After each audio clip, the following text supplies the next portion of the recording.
touché par Major. Black intercepte. Lance et goal! Voilà votre but! Black et Richard sur la glace. C'est Black et Richard. Ces deux-là. Le lancer magnifique d'arrêt au Black. Oh, le but! Oh, oh, oh.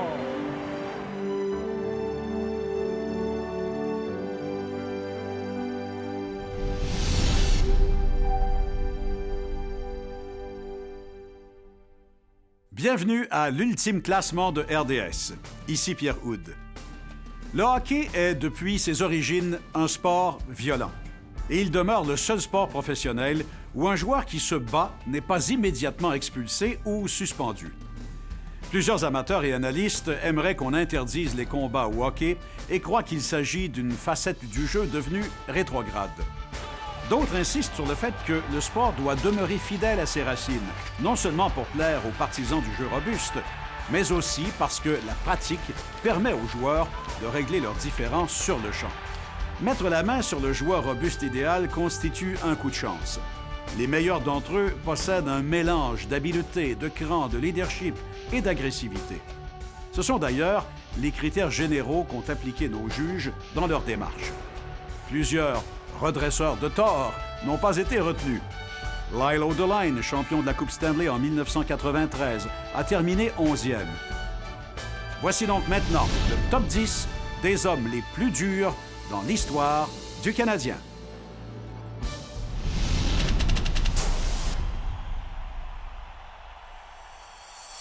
Au cours des dernières années, le travail de justicier est devenu de plus en plus controversé. Le décès d'au moins 3 joueurs de la Ligue nationale de hockey, tous des durs à cuire, a placé leur rôle sous la loupe des experts médicaux et des dirigeants de la Ligue. Comme l'histoire le démontre, bagarre et tragédie, malheureusement, vont de pair depuis longtemps au hockey. Le 10e homme sur notre liste a débuté et terminé sa carrière comme joueur unidimensionnel. John Kordic connaissait son rôle, se mesurer au matamor du club adverse. Son avenir dans la Ligue passait par ses points et peu de joueurs savaient aussi bien s'en servir. Kordic, selon les dires de plusieurs, avait un rituel d'avant-match pour le moins inhabituel au hockey. Il se postait devant un miroir pour enrubanner ses mains et appliquer de la vaseline autour de ses yeux. Et ensuite, il boxait dans le vide. Pendant l'échauffement, il rôdait sur la patinoire, traquant les joueurs adverses d'un regard sévère. John Kordic a disputé 115 matchs à Montréal, profitant de la moindre occasion pour défier les plus durs de la Ligue nationale de hockey. Et là, il a commis une erreur.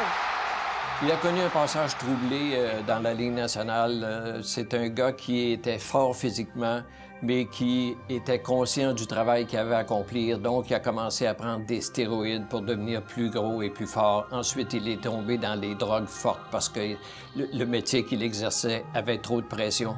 Et c'est ce qui l'a tué finalement. La triste histoire de sa mort violente dans un motel de Québec est de notoriété publique. Nos électeurs préfèrent se souvenir de Kordic comme l'un des durs à cuire les plus redoutables à avoir porté l'uniforme du Canadien.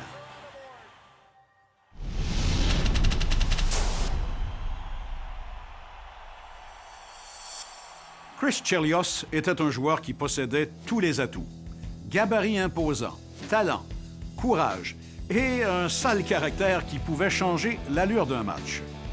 Il était souvent le point de mire des autres clubs et il réussissait systématiquement à les agacer au point où il ne pensait plus qu'à se venger.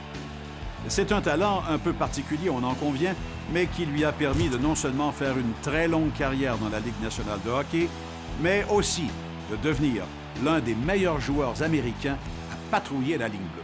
Il avait beaucoup de talent. Mais je suppose que si tu jouais contre lui, tu ne devais pas l'aimer trop, parce qu'il était capable également d'être baveux, comme on dit. C'était pas facile de jouer contre lui parce qu'il était dur. Il était peut-être trop robuste à l'occasion, mais il avait tellement de talent qu'on lui pardonnait beaucoup de choses. Chris Chelios n'était pas un bagarreur terriblement accompli, mais il ne reculait jamais et arrivait souvent à semer la pagaille et à sortir les joueurs ennemis de leur plan de match, sinon de leur gond. Chelios incarnait parfaitement le vieil adage « adoré comme coéquipier, détesté comme adversaire ». C'est pourquoi notre groupe d'experts lui a accordé une place dans notre top 10.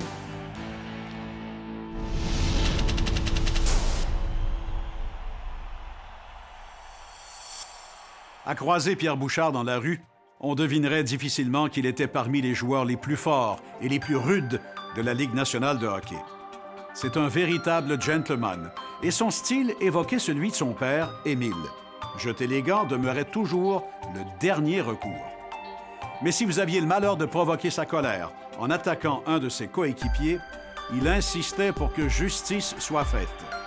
Ce n'est pas un rôle qu'il affectionnait particulièrement, mais il était prêt à tout pour aider son équipe. Souvent jumelé avec un des membres du Big Three, de Savard, Lapointe et Robinson, Pierre Bouchard était solide comme le roc dans la zone défensive, laissant ainsi la voie libre pour les attaques de ses plus illustres collègues. Il savait que Bouchard veillait toujours au grain. Il était un joueur sous-estimé au sein de l'une des meilleures équipes de l'histoire. J'aime pas penser à seulement un combat pour Pierre Bouchard.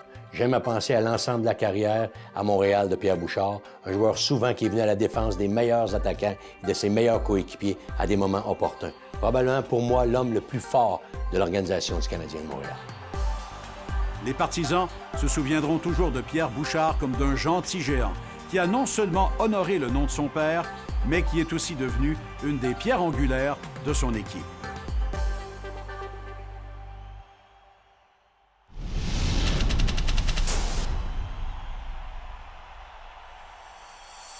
Le prochain joueur sur notre liste fut repêché par le Canadien en 1984.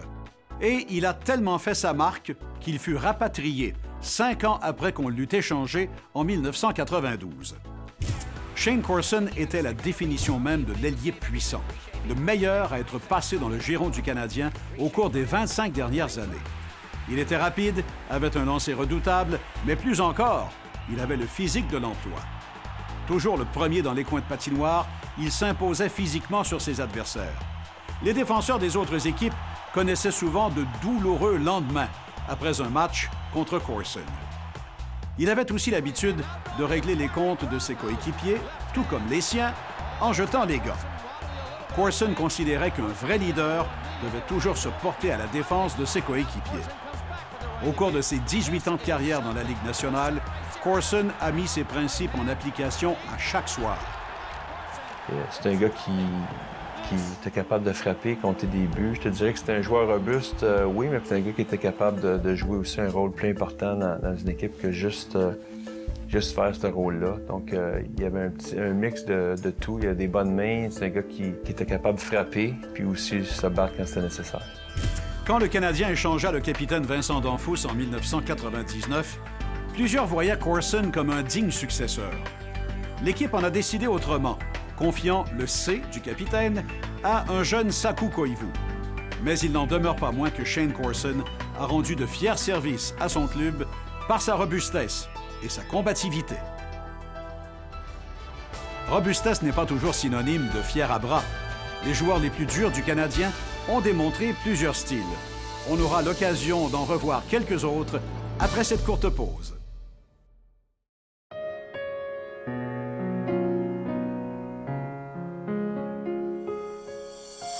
Les 3 prochains joueurs sur notre liste étaient tous des attaquants, mais aucun d'entre eux n'était considéré comme des poids lourds. Ils amenaient tous une fougue et une hargne et savaient provoquer l'hostilité des adversaires. Ils sont tous aussi natifs du Québec.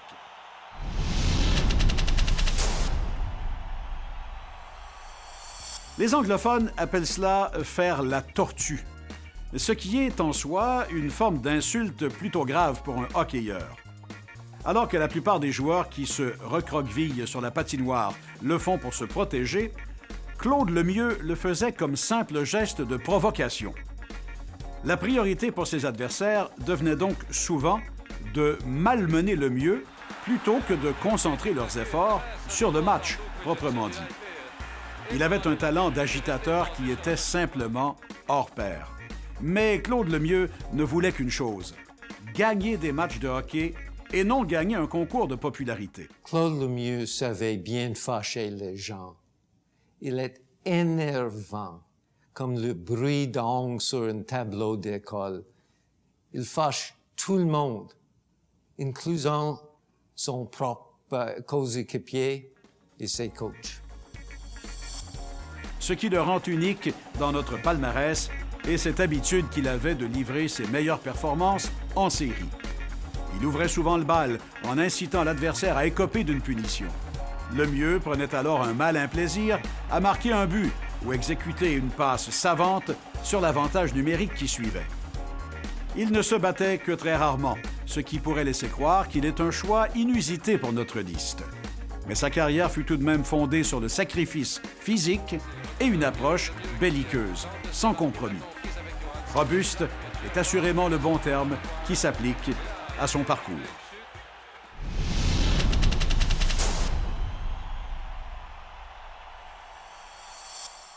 L'ancien entraîneur Claude Ruel, à sa façon bien à lui, avait l'habitude de crier des encouragements à cette jeune recrue du Lac-Saint-Jean. « Allez, mon Mario, travaille, travaille, travaille! » Ben, c'est cet acharnement dans toutes les facettes de sa carrière qui a fait de Mario Tremblay le 5e homme sur la liste des joueurs les plus robustes de l'histoire du Canadien. Tremblay n'était pas un géant sur la glace. En fait, il était souvent plus petit de taille que ceux qu'il aimait mettre au défi. Mais il avait les yeux étincelants quand la colère montait. Et lorsque la foule en était témoin, elle connaissait la suite. Ce n'était jamais prévu, toujours dans le feu de l'action.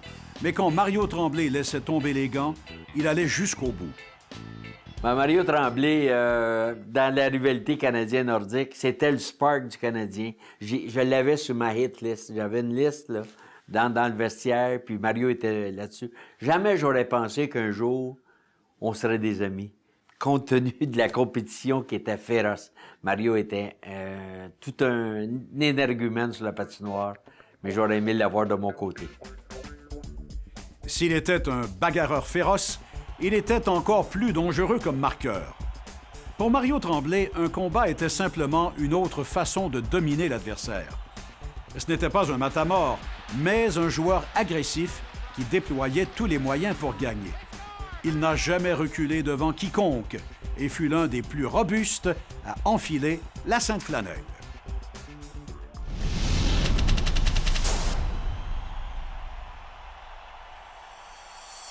Comme vous l'avez sans doute constaté jusqu'ici, le talent de boxeur n'est pas le critère déterminant dans le classement de nos experts. Et le 4e joueur sur notre liste était loin d'être unidimensionnel. En fait, le mot « bagarreur » a un tout autre contexte quand on l'applique à Maurice Richard. Tous les aspects du jeu du Rocket découlaient de sa combativité légendaire. Il était la référence absolue en matière d'engagement total et d'ardeur au combat. Aucun autre joueur ne fonçait vers le filet avec plus de détermination que Maurice Richard. Les doubles échecs et les coups sournois de ses adversaires ne faisaient que nourrir son intensité. Et si on le poussait trop loin, il réagissait avec une hargne et une rage qu'on ressentait partout dans l'amphithéâtre. On disait que quand Richard voyait son propre sang sur la patinoire, ses yeux trahissaient son intention, s'offrir une vengeance terrible. Personne ne pouvait l'en empêcher, même pas les arbitres. À plus d'une reprise, le Rocket s'est trouvé dans un fauteuil au bureau de Clarence Campbell, le président de la Ligue nationale de hockey, à attendre une sanction. Pour le Rocket, plus l'obstacle était intimidant, plus la bataille était stimulante. Vous serez sans doute surpris par certains des choix de nos experts. Nous allons vers le haut du classement, après la pause.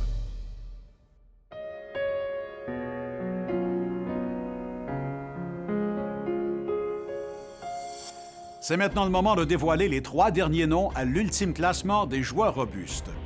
Tous les 3 sont parmi les plus redoutables bagarreurs de l'histoire, mais ce n'est qu'une partie de ce qui a fait d'eux de grands joueurs dans l'histoire du tricolore.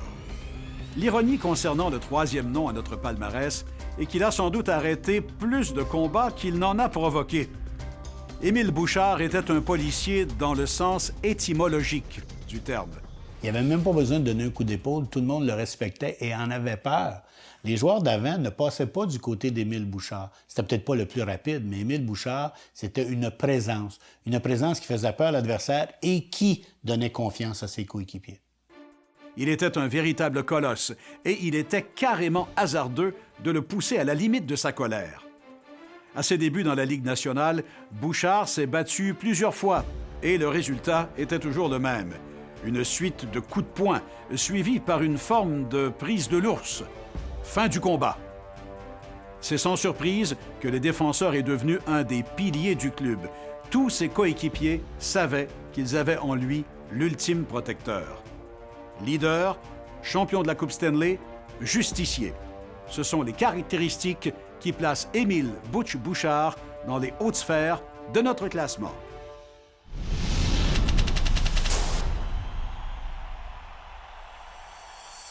Le deuxième sur notre liste pourrait décrire par cœur l'enclos des punitions de toutes les équipes de la Ligue nationale et dans leurs moindres détails, tellement il a passé du temps à les scruter de l'intérieur. Au total, il a passé l'équivalent de 50 matchs complets au cachot. C'est près de 14 % de sa carrière. Mais ce n'est là qu'un aspect de l'apport de Chris Nilan, qui a somme toute connu des moments remarquables à Montréal. Au départ, il était curieux de retrouver un jeune homme originaire de Boston dans l'uniforme montréalais. Nilan fut repêché au 231e rang en 1978. À sa première saison chez les professionnels, il a compté 15 buts en 49 matchs pour les Voyageurs de la Nouvelle-Écosse, en plus d'accumuler un total hallucinant de 304 minutes de pénalité. Peu de temps après, Nilan faisait le saut au Forum, où il a occupé un poste pendant plus de 7 saisons. En 1984-85, il a atteint un sommet personnel de 19 buts aux côtés de Guy Carbonneau et Bob Gainey. Chris Nilan était capable de se battre, était capable de jouer robuste, mais il était capable aussi de jouer au hockey quand c'était le temps. Et puis c'est ça qui le démarquait. C'était pas le plus gros, mais c'était un gars qui reculait jamais devant personne. Et puis il était toujours là pour ses coéquipiers, pour les défendre. L'année suivante, sa force et sa fougue ont fait partie intégrante d'une conquête de la Coupe Stanley. Contrairement à bien d'autres qui tiennent le rôle de policier, Nilan semblait aimer se battre. L'exubérance qu'il ressentait était contagieuse sur le banc, alors que ses coéquipiers savaient que Nilan pouvait tenir tête au joueur adverse le plus robuste. Et si par malheur, on touchait à Carbonneau ou à Mats Näslund, Nilan se chargeait d'en faire payer le prix. Les combats de Chris Nilan se ressemblaient tous. Son style était de se servir de ses bras puissants pour s'accrocher et attendre sa chance pour frapper. Mais plus encore que les combats et les victoires, Nilan adorait être un membre à part entière du Canadien. Quand Serge Savard décida de l'échanger à New York en 1988, Nilan fut carrément anéanti. Savard fut si secoué qu'il lui a promis qu'il finirait sa carrière à Montréal. C'est sûr que lorsqu'il est parti de Montréal, ça a été extrêmement difficile pour lui. C'était un gars qui était repêché par le Canadien de Montréal. Ça avait été un gars qui avait commencé sa carrière puis avait connu une belle carrière ici à Montréal. J'ai dirigé Chris Nilan avec les Rangers à New York. C'était un gars intense, un gars qui pouvait changer l'allure d'un match par une mise en échec, par une bagarre. Ça a été un des joueurs les plus robustes compte tenu de son physique que la Ligue nationale a connu. 3 ans plus tard, il a tenu promesse. Le tricolore a réclamé Nilan au ballottage. La vie après le hockey fut éprouvante pour Chris Nilan. Aux prises avec la douleur constante, la principale séquelle d'ailleurs de sa carrière, il l'a noyé dans l'alcool et les médicaments. Heureusement, il a pu s'en sortir et en 2011, il est rentré à Montréal où il demeure l'une des personnalités les plus en vue et les plus aimées en ville. Au-delà de ses 3584 minutes de pénalité en saison régulière et en série, les amateurs auront surtout retenu sa passion pour le Canadien. Après la pause, le plus dur des durs à l'ultime classement.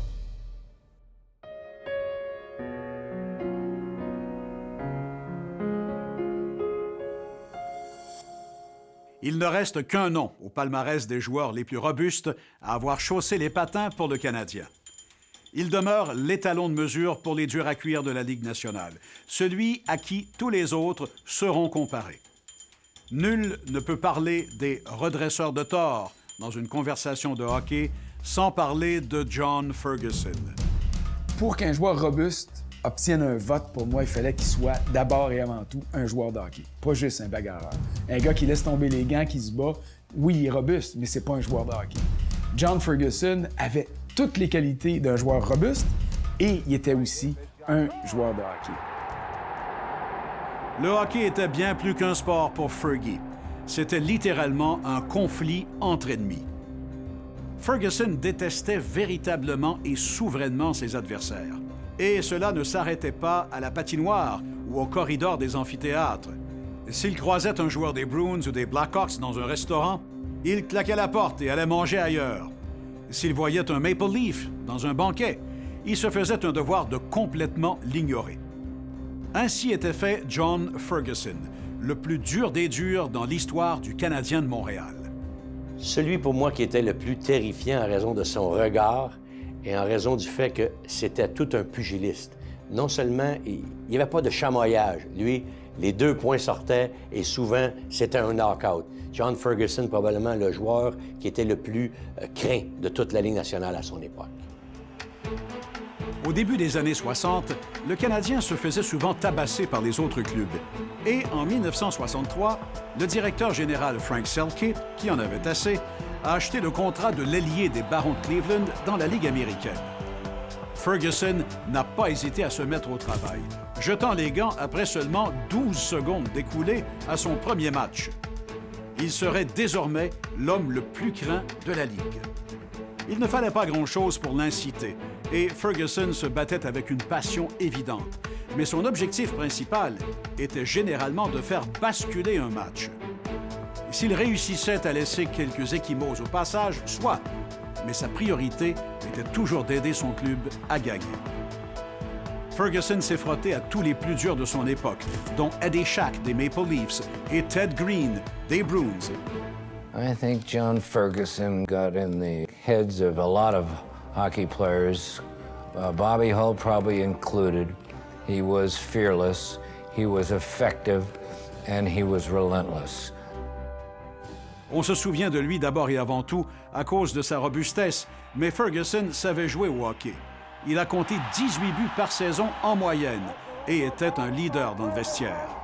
Son mépris pour l'ennemi fut bientôt partagé par ses coéquipiers. Cet étalement de hargne a sans doute d'ailleurs aidé le Canadien à remporter 5 Coupes Stanley pendant l'ère Fergie. John Ferguson était le prototype parfait du joueur robuste et, selon nos experts, il est le premier de classe dans l'histoire du Canadien de Montréal. Merci d'avoir été des nôtres à l'Ultime Classement. Au nom de tous nos experts, ici Pierre Houde. À la prochaine.